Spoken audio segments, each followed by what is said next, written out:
Imagine stepping onto a train, ticket in hand, ready for a journey but being told you do not belong in the seat you paid for, simply because of the color of your skin. This was the reality for Homer Plessy on June 7, 1892.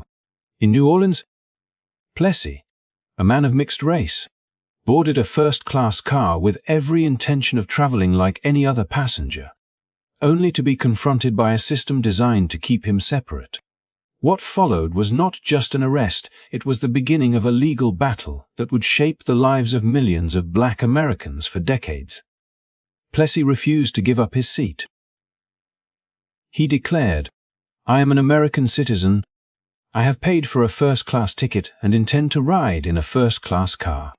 Yet, despite his assertion of his rights, the authorities forcibly removed him from the train. This act of defiance against racial injustice would culminate in the infamous 1896 Supreme Court decision, Plessy v.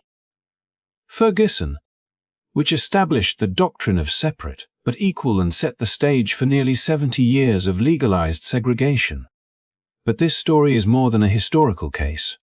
It is a powerful reminder of courage in the face of systemic injustice. Homer Plessy's determination to stand up for his rights echoes across generations, inviting us to reflect on fairness, equality, and the ongoing struggle for justice. As we dive into this story, we will uncover not only the legal battles but also the human experiences, the social norms, and the real-life consequences of Jim Crow laws that affected everyday life. If you want to journey through history, witness acts of courage, and understand the roots of systemic inequality, make sure to hit the like button, share this video with friends, and subscribe to stay updated on revealing stories like this one. Your support helps keep these important narratives alive. Before Homer Plessy's name became synonymous with the fight against segregation, another young man had already stepped into the legal battlefield, testing the limits of racial discrimination on America's railroads. Daniel Disdons, only 21 years old at the time, boarded a first-class train from New Orleans to Mobile, Alabama, fully aware of the risk he faced. Like Plessy, Disdons was determined to assert his right to sit where his ticket allowed, challenging a society that sought to confine him and others of African descent to the margins. The Separate Car Act loomed over every black passenger, a law that claimed to provide equal accommodations but in reality reinforced a rigid hierarchy, relegating African Americans to inferior facilities or, in many cases, to no facilities at all. Disdons' case began as a quiet act of courage. He purchased a first-class ticket, took his seat, and waited, and knowing that the law would likely consider him in the wrong. When authorities arrived to remove him, his lawyers immediately filed a plea, arguing that the law did not apply to interstate travel and highlighting the complex and unjust nature of racial classification. The legal maneuvering was intricate, reflecting both the cleverness of those who fought against these restrictions and the convoluted system designed to maintain them. For a brief moment, there was hope. The Louisiana Supreme Court, in a related case, sided with the idea that state segregation laws could not override rights in interstate travel, providing a glimmer of victory that suggested the possibility of justice through legal channels. Yet, the struggle was far from over. Disdons' case revealed the stark reality that the fight for equality was not simply a matter of winning in court. It was a confrontation with a society deeply invested in maintaining racial hierarchies. Each ruling, each appeal, was a reflection of the broader social and political climate, where the legal system often mirrored the prejudices of the communities it served. The personal courage of Disdons, his willingness to challenge a pervasive and oppressive law at such a young age, underscored the human dimension behind the statutes, reminding everyone that the law was not just a set of rules but a battleground for dignity, rights, and recognition. The narrative of Disdons seamlessly connects with that of Homer Plessy, illustrating a continuum of resistance that preceded and contextualized the famous Supreme Court case. while Plessy's case would eventually codify separate but equal international policy. Disdune's earlier actions highlight the incremental and often overlooked efforts of individuals who dared to challenge the entrenched racial order. Their stories intertwine, painting a vivid picture of a society grappling with the tensions between justice and prejudice, between the promise of equality enshrined in the Constitution and the harsh realities of life under Jim Crow laws. Disdune's courage, like Plessy's, was not just about a seat on a train. It was about asserting humanity in a world that sought to deny it, about confronting arbitrary barriers imposed by laws designed to control and marginalize. His story reminds us that the fight against systemic injustice has always been cumulative, built upon the courage of those who refused to accept the limitations imposed upon them, who understood that even a single act of defiance could echo through history, challenging the foundations of inequality and inspiring others to continue the struggle for a more just society. As the legal battles of Homer Plessy and Daniel Disdunes unfolded on the courts of the South, the society around them was steeped in a culture that sought to justify segregation through ridicule as much as through law. And at the center of this cultural justification stood a figure both theatrical and insidious: Jim Crow. Long before the Separate Car Act or any of the statutes that would define life under segregation, Jim Crow existed as a character in the theater, created by a white actor named Thomas "Daddy" Rice in the early 1830s. Rice, traveling from town to town, performed in blackface, exaggerating every gesture, mannerism, and speech pattern to create what he presented as a comic caricature of African Americans. The character, supposedly amusing to white audiences, was in fact a powerful tool in reinforcing the notion of black inferiority, turning human traits and cultural expressions into objects of mockery. Entertainment and social control. What began as a stage performance gradually transcended the theater, embedding itself into the collective imagination of white America and becoming shorthand for everything deemed inferior about black people. By the time Plessy and Disdunes were challenging railroad segregation, the name Jim Crow had already become a symbol, a deeply ingrained cultural shorthand that justified the systemic denial of rights, access, and dignity. The character's exaggerated gestures and foolish antics were not merely harmless entertainment. They became a template for how society was permitted to perceive African Americans, painting them as incapable, unintelligent, and unworthy of equality. In this sense, the character of Jim Crow served as a precursor to the laws and social norms that would later bear his name, bridging culture and codified oppression in a way that made discrimination appear natural and inevitable to the broader public. The connection between a minstrel stage act and the legal realities faced by Plessy and Disdunes may seem indirect, yet it is inseparable from the story of Jim Crow. The theater created a narrative that allowed segregationists to claim moral and social justification for the laws they passed, turning prejudice into a cultural script that dictated how people behaved, interacted, and perceived one another, just as Plessy's refusal to yield his seat challenged the legal boundaries of race. The story of Jim Crow challenged society's imagination, forcing people to confront the power of representation, stereotype, and belief in shaping the rules of everyday life. By the late 19th century, the character had become more than entertainment. It was a symbol of institutionalized inequality. The term Jim Crow was adopted to name the entire system of segregation, uniting the cultural and legal mechanisms that restricted black lives in ways that were both visible and subtle. Every school, train car, water fountain, and public space where African Americans were denied equality could trace the logic of exclusion back to this grotesque caricature. The legacy of a stage character had transformed into a legal and social reality, reminding the nation that prejudice is often as much a story we tell ourselves as it is a law we enforce, and that the most enduring oppression can be rooted in belief.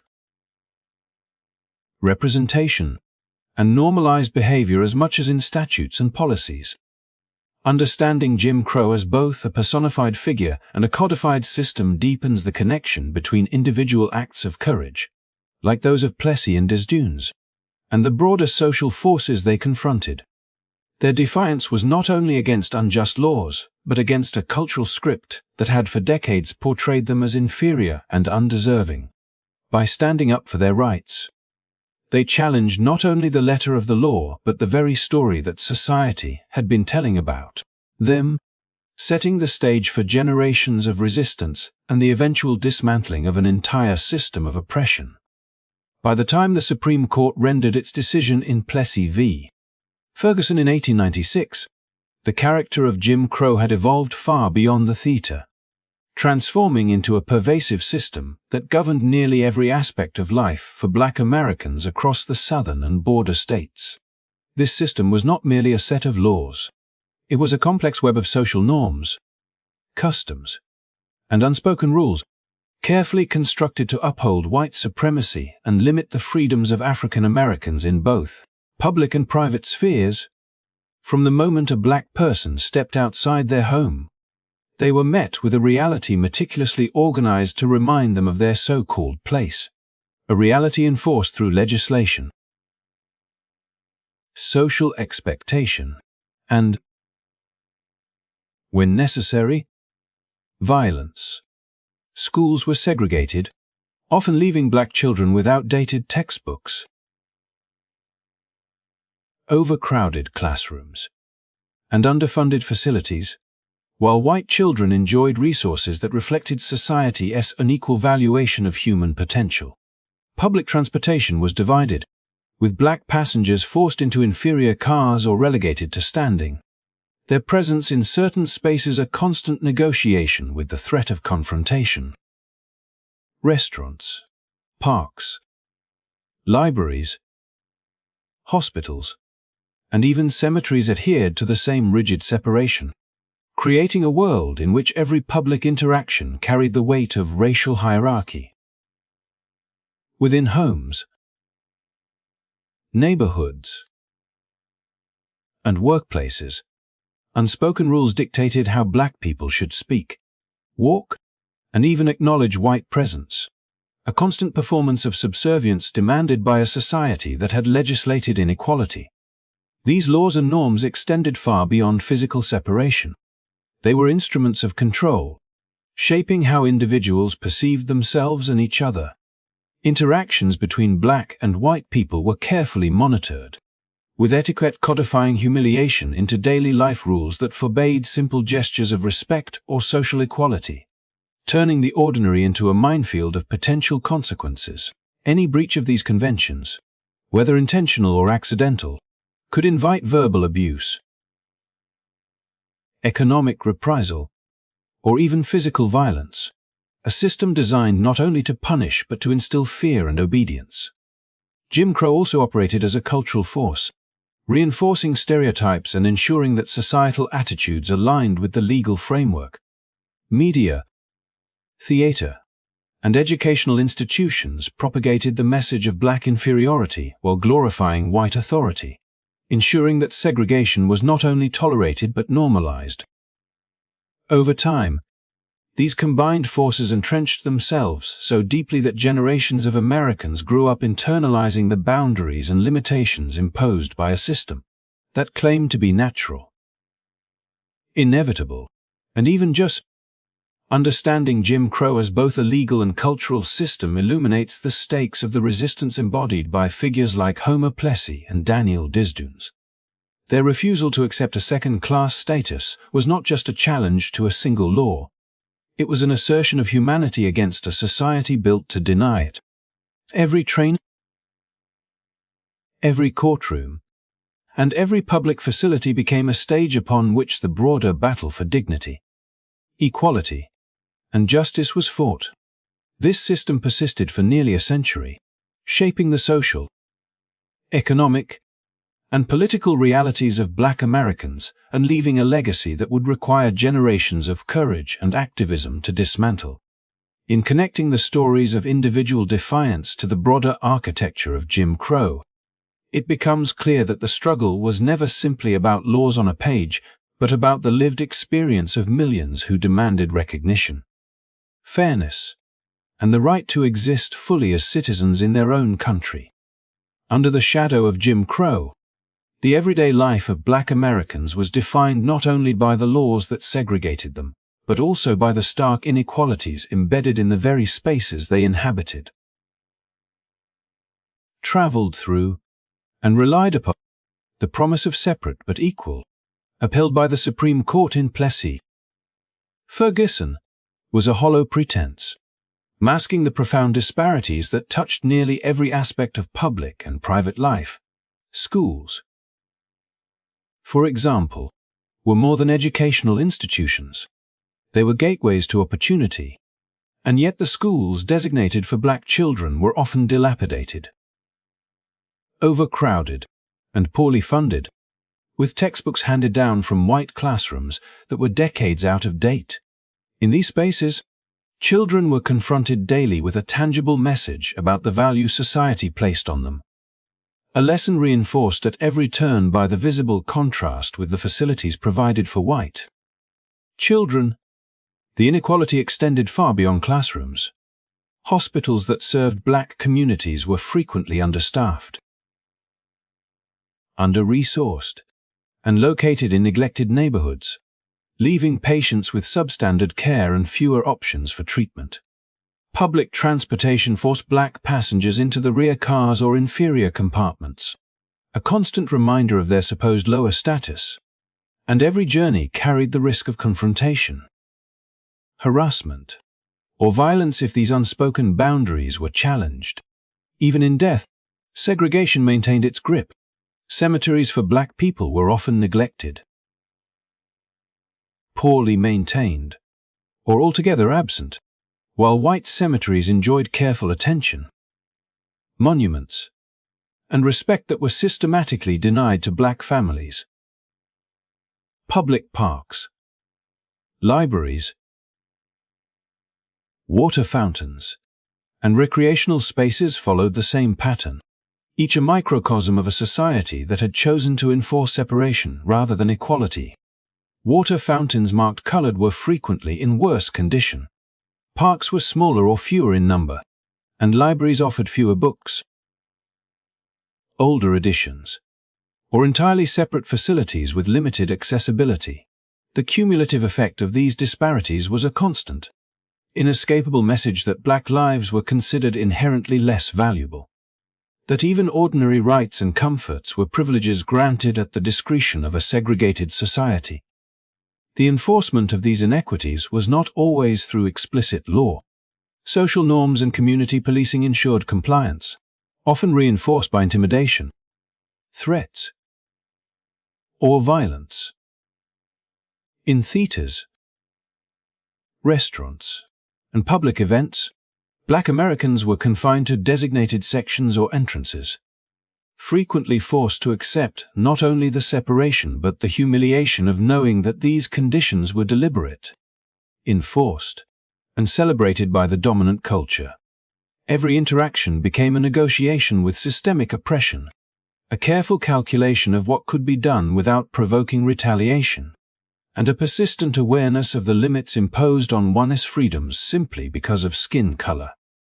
The lived experience of these inequalities connects seamlessly with the stories of figures like Homer Plessy and Daniel Disdons, whose legal challenges were not abstract battles, but deeply personal confrontations with a society designed to marginalize them.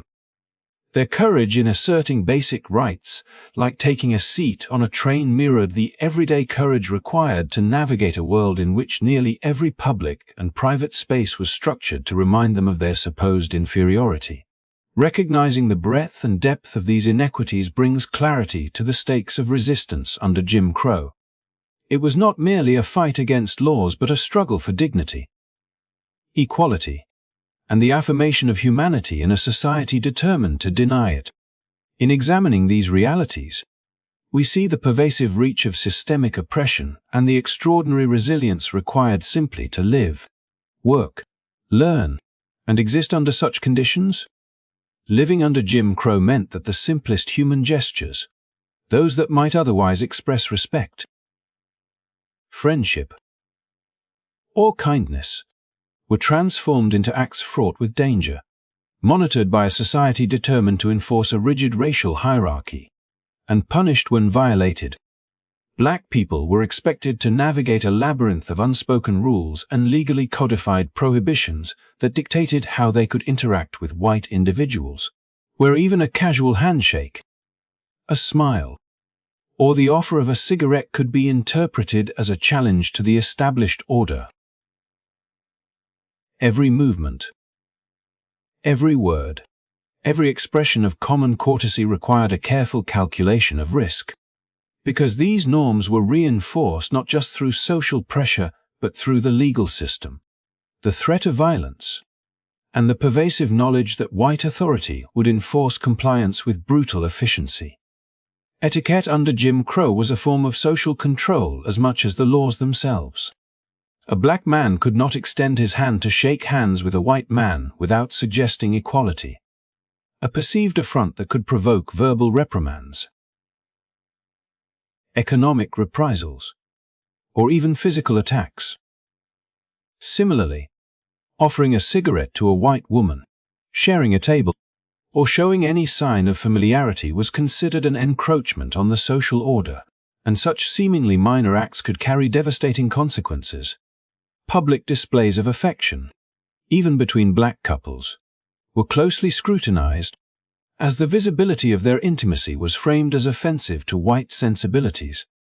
In a world where the color of one's skin dictated not only opportunities but the boundaries of basic human interaction, these restrictions permeated every aspect of daily life, creating a climate of constant self-monitoring, fear,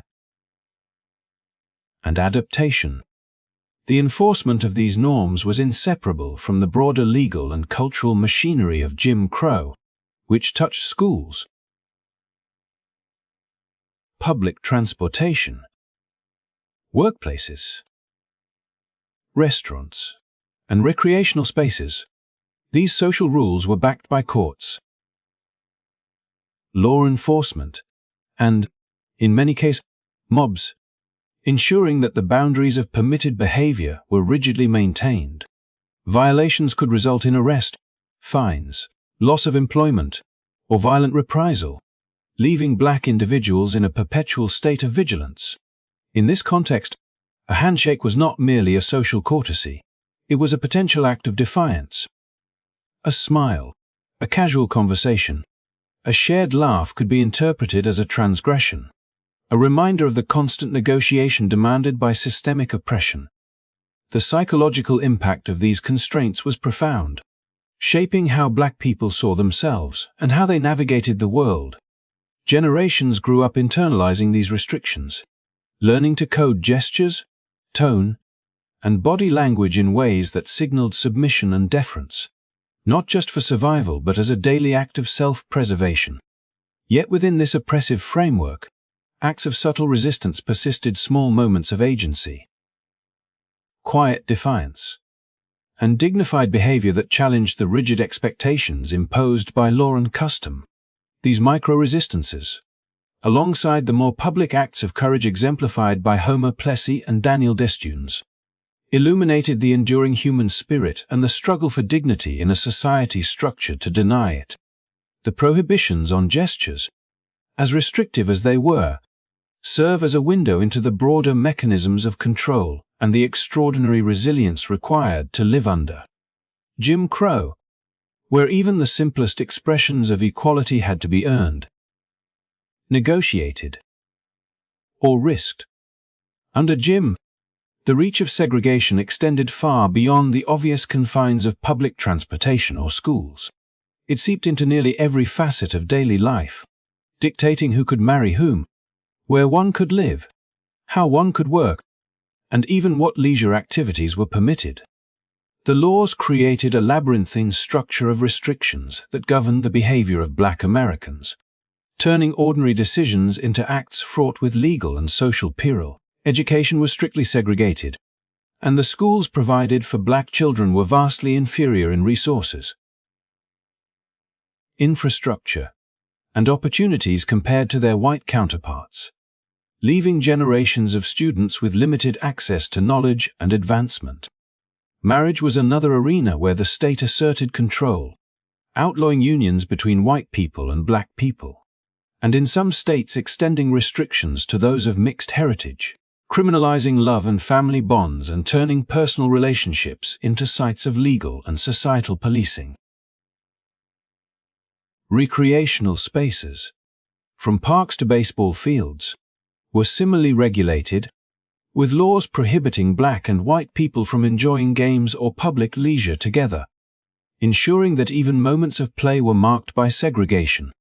Employment opportunities were also circumscribed, with discriminatory hiring practices enforced through both legislation and social custom, limiting access to skilled jobs and higher wages, while confining many black workers to menial labor with little security or protection.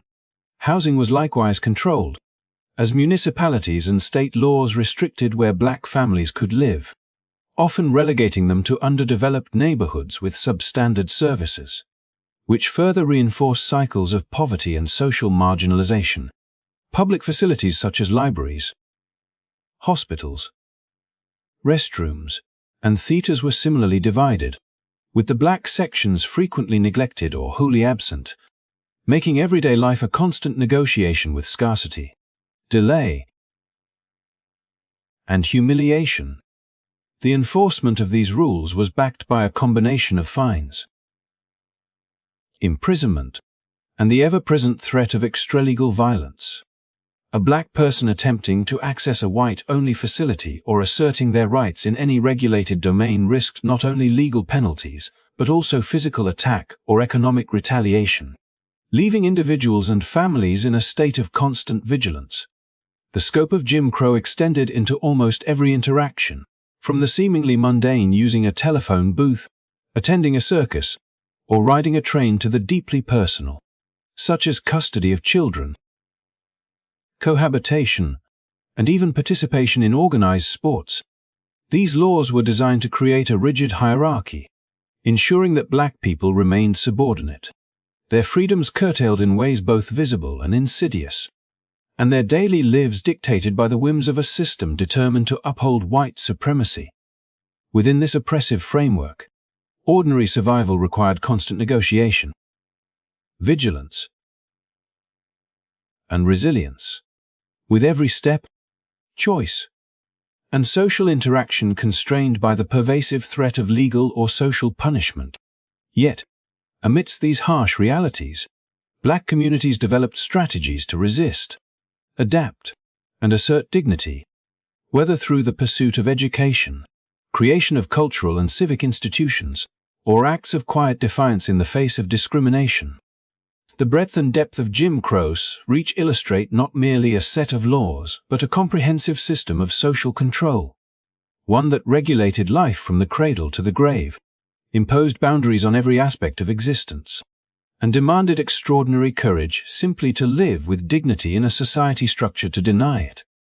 The maintenance of Jim Crow's oppressive system relied not only on laws and social norms, but also on a pervasive network of cultural, educational, and scientific institutions that actively reinforced the ideology of white supremacy, creating an environment in which the subjugation of black people was not merely tolerated but justified as natural and inevitable.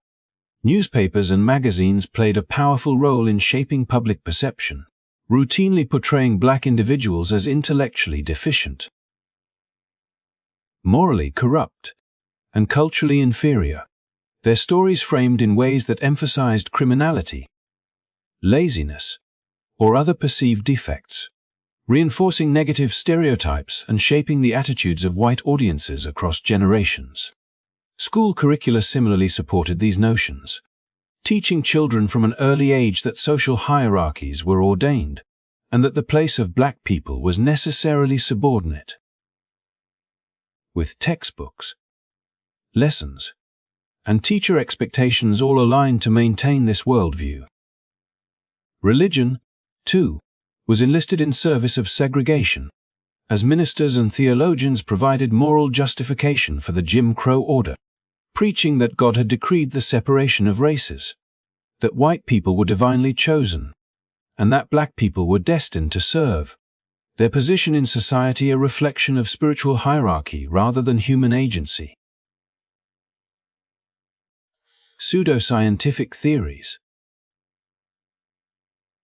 including craniology, social Darwinism, and eugenics, lent an air of legitimacy to these beliefs, claiming to demonstrate through measurement and observation that black people were inherently less intelligent, less capable, or less morally sound than whites, providing a veneer of rationality to practices that were, in truth, arbitrary and cruel.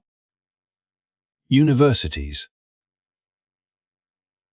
research institutions, and popular science publications disseminated these ideas widely, embedding them into the collective consciousness and offering justification for laws, policies, and everyday social behaviors that reinforced racial inequality. Even leisure and entertainment were shaped by these narratives, with minstrelsy, theater, and early cinema often presenting black characters as buffoons, villains, or figures of ridicule, their humanity diminished to reinforce a sense of superiority among white audiences and normalize exclusion, discrimination, and violence. These cultural forces operated in concert with legal mechanisms, creating a feedback loop in which each reinforced the other. Segregation and subordination were made to appear both natural and inevitable, while transgressions against the system were framed as morally, socially, or scientifically dangerous. Within this context, the daily experiences of black Americans were not only constrained by the tangible realities of segregated spaces and restricted rights but also shaped by an omnipresent ideological assault on their humanity and potential. Every newspaper article, classroom lesson, sermon, or pseudoscientific study contributed to a culture in which black achievement was devalued, aspirations were constrained, and self-perception was under constant assault. Yet, despite these formidable barriers, black communities resisted intellectually, culturally, and spiritually. Cultivating schools,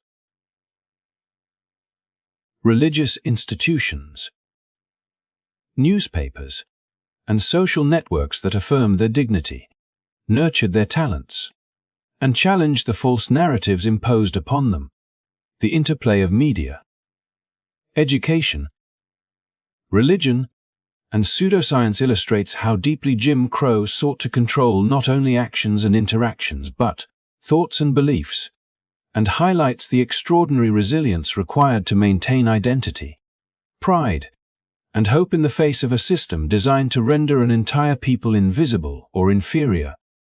The oppressive architecture of Jim Crow extended far beyond laws and social norms, and nowhere was its brutality more starkly revealed than in the violence inflicted upon black communities to enforce compliance and instill fear.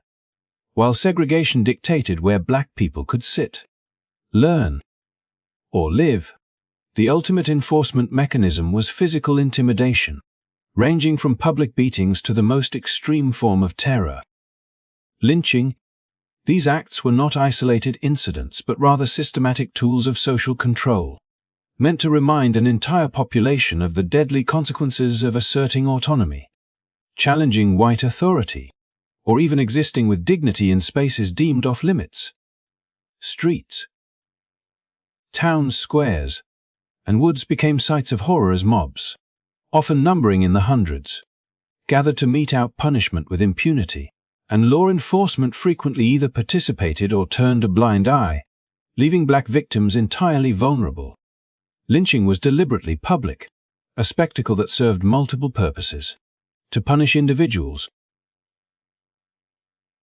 terrorize communities, and signal to white audiences the enforcement of racial hierarchy. Victims were hanged, shot, beaten, or burned, sometimes enduring hours of agony while crowds watched and sometimes even posed for photographs to memorialize the violence. The numbers were staggering between 1882, when systematic records began, and 1968, when lynching became increasingly rare. Thousands of black men and women fell victim. Their deaths a chilling affirmation of the lengths to which the system would go to maintain supremacy. These events were not merely spontaneous eruptions of anger. They were socially sanctioned, culturally normalized, and legally tolerated, creating an environment in which the threat of death hovered over daily life, dictating behavior in ways both overt and subtle. Even the smallest acts of defiance, drinking from a white-only water fountain, refusing to yield a seat, or expressing opinion in public risked brutal retaliation.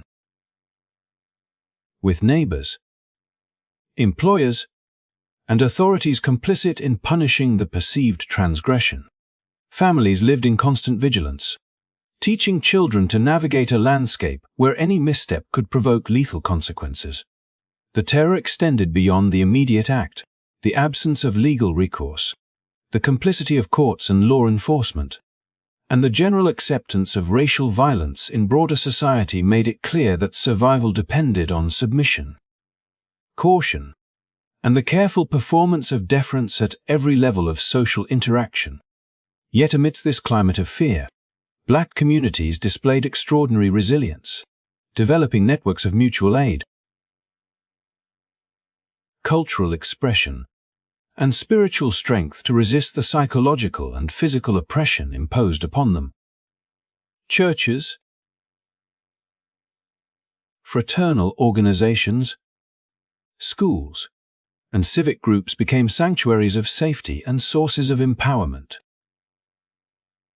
fostering education, self-respect, and the strategies necessary for both survival and subtle resistance. Art, music, and literature flourished as vehicles for asserting humanity and preserving identity, even under constant threat of reprisal. The prevalence of lynching and systematic violence underscores the extreme measures employed to enforce Jim Crow, revealing not only the cruelty of the era but the resilience, ingenuity, and courage of those who navigated its dangers. Every act of intimidation and murder reinforced a brutal social hierarchy, yet it also highlighted the enduring spirit of a community that refused to be broken, a community that continued to live, learn, love, and resist even under the shadow of pervasive and lethal oppression. As we reach the close of this story, it is important to reflect on the long-lasting impact of the Jim Crow era, which stretched far beyond individual laws or social customs and seeped into every corner of Black Americans' lives for generations. The combination of legal segregation, rigid etiquette, and pervasive violence created a society in which equality was systematically denied, and opportunity was tightly constrained, despite the promises of the 13th, 14th, and 15th Amendments, which theoretically granted freedom, citizenship, and voting rights to Black Americans. The reality on the ground was starkly different. Schools remained separate and unequal, hospitals and public facilities often denied basic access, and economic opportunities were heavily restricted, keeping entire communities in cycles of poverty and exclusion. Public spaces, recreation, transportation, and even private homes were governed by rules that reinforced a hierarchy designed to privilege white citizens while subordinating Black individuals. The social etiquette imposed by Jim Crow reinforced psychological oppression as well, dictating how Black people could speak, move, or interact with whites, creating a constant need for vigilance and self-censorship. Every gesture, every word, every social interaction became a potential site of scrutiny and danger, and any deviation from these imposed norms could result in humiliation, violence, or even death.